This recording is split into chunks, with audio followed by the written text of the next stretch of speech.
Right, let's see if we can get into this. So let's get rid of it. And looks like on that side there's just a few screenshots. Yeah. So anyway, let's lift the lid. Took a bit of a batting on the left hand corner, but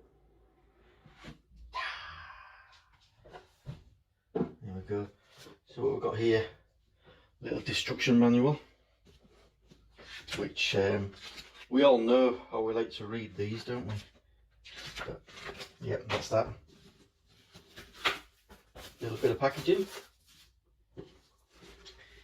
The device itself, nice little bag. It says it's packed in foam, so it's been quite well protected. Let's have a look. Micro SD card. And then here we've got USB port. And on the other side, AV in, audio in the centre, and DC 12 volt input. And we've got a grub nut. Now I'm assuming this is to take the mount when the ball goes in there. So we shall find out in a minute. I'm not going to take the protective wrapping off it yet. You can see there.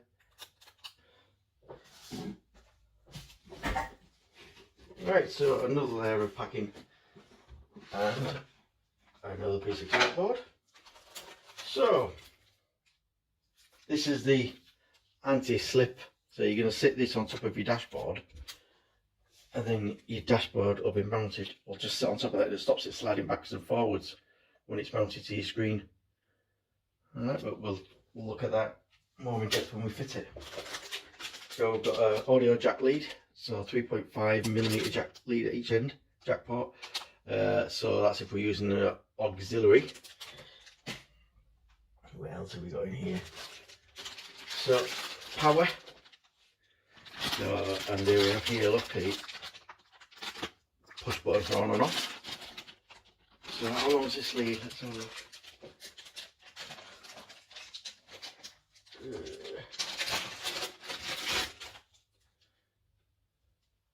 Because you need to make sure you've got a long enough lead, don't you, when you do these things. So let's have a look. So let's call that a foot. So that's about a foot, 2 foot, 3 foot, 4 foot. I'd call it maybe, so 1.5 meters. And there again, little power to switch it on and off.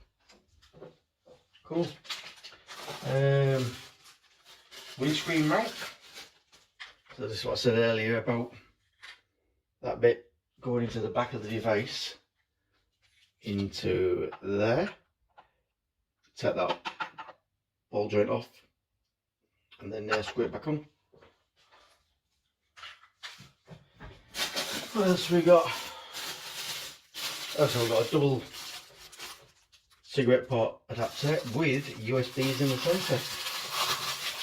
Now the blue would suggest it's fast charge, so we shall see, won't we? But there you go, 1, 2 and 2 of them. I don't know if this lights up or not, but it's actually got an adjustable angle.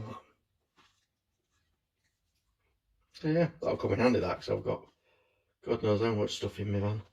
What plugs in.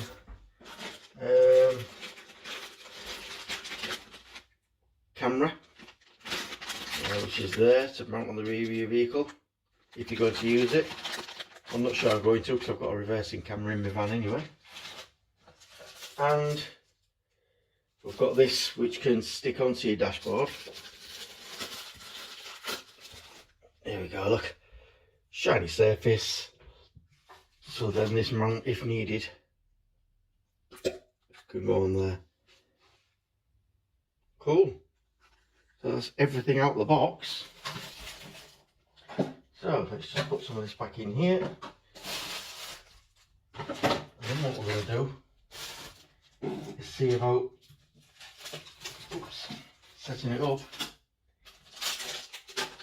in the van. Right, so I've just brought the unit there, I've just got it upside down and I've brought the mount to it. So what we're going to do is, you'll see that doesn't push in there, so what you have to do is release this, slide this over the ball joint, back down, push, and there you go. That's securely fixed in there now. And I believe if I turn this around, if I turn this way, there's a thread there, and you've got an extendable arm. So I suppose that's really for, I mean, some people might have a bigger dashboard or a longer dashboard or whatever, depending on where you want to put it in your car, I suppose, or your van. But yeah, that's quite nifty, that. So if you imagine. Right, so now I'm going to stick this thing across there.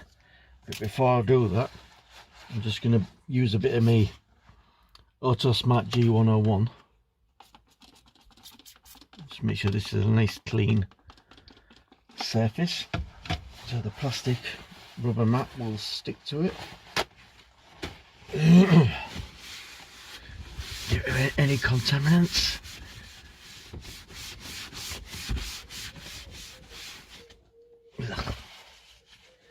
Right, let's unwrap this.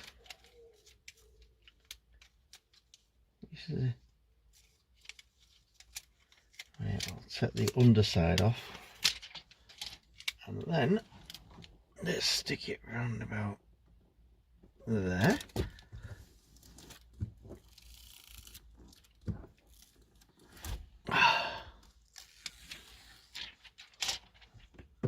That's actually quite tacky, the rubber. It stops your device slipping around. Right, let's have a look. So we're going to take our protective film off here. Let's give this a little bit of a wet. And I think what we'll do is get that on there. And then there should be a lever on the back. Right, and then what we'll do is adjust the arm a bit. Put that there. Tighten the arm up on the back. Tighten all these up. So that's basically where I'm going to fix it. Now what I need to do is get this power supply, hold it up there. Right, power supply goes in the left hand side. I'm not going to bother showing you that because I showed you it earlier, but that's just going to go into there like that. And then what I'm going to do is put this end with the on off switch in the centre into the 12 volt port. Right, let's see what happens if I just turn this on. Right, so I've got power on the car, and let me just press the on button on here.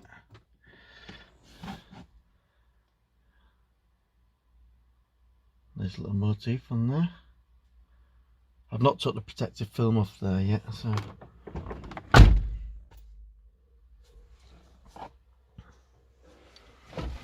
right, this is the first time it's been powered up. So we've got here setup, card, USB, Bluetooth transmitter, FM transmitter, phone, AirPlay, audio. So I think I'll be doing Android Auto. Right, let's have a look what we've got here. So what's that? That's powering it off. So that's touch on, touch off. Brightness. Is that night mode then? Oh, daytime, night mode, yeah. Volume. Up to 40, so I suppose that depends on speaker system you've got in your car. Right, let's see if we can connect this phone up. Back in a minute. So I'm just going to see if this works. I think I've just worked out. What I've got is I've got an RFID tag in here which automatically starts Alexa on my phone, so then it goes into auto mode. So I'm just going to try and see if I ask it to navigate me somewhere. What I do is see if this starts up now. There we go. There we go. That's in auto mode already because I've already got my car started up. I've muted the volume because there was music playing. So now what I'm going to say is, Alexa, navigate to Cottingham.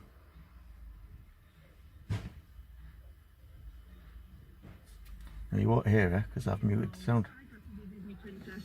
And there it comes. And there it is on there. Alexa, exit navigation. Cancelling navigation. Stopping navigation. And it's not Kim tonight. It's Phil White with you from 6 o'clock this evening. So yeah, so lovely things that you'd expect of a Wednesday I think that's just a little nifty thing, really. And obviously I can make my calls. Anyway, that's the end of the Roadtop 8.8 unboxing, installing, and hopefully working. You'll see there, getting the maps to work from Alexa to the IPS screen. I think that's a brilliant touch. I can use that, I didn't mention it in the video, but you can use it via Waze or Google Maps. So take your choice, see how it goes. Anyway, please like, subscribe, and bing that bell. See you soon.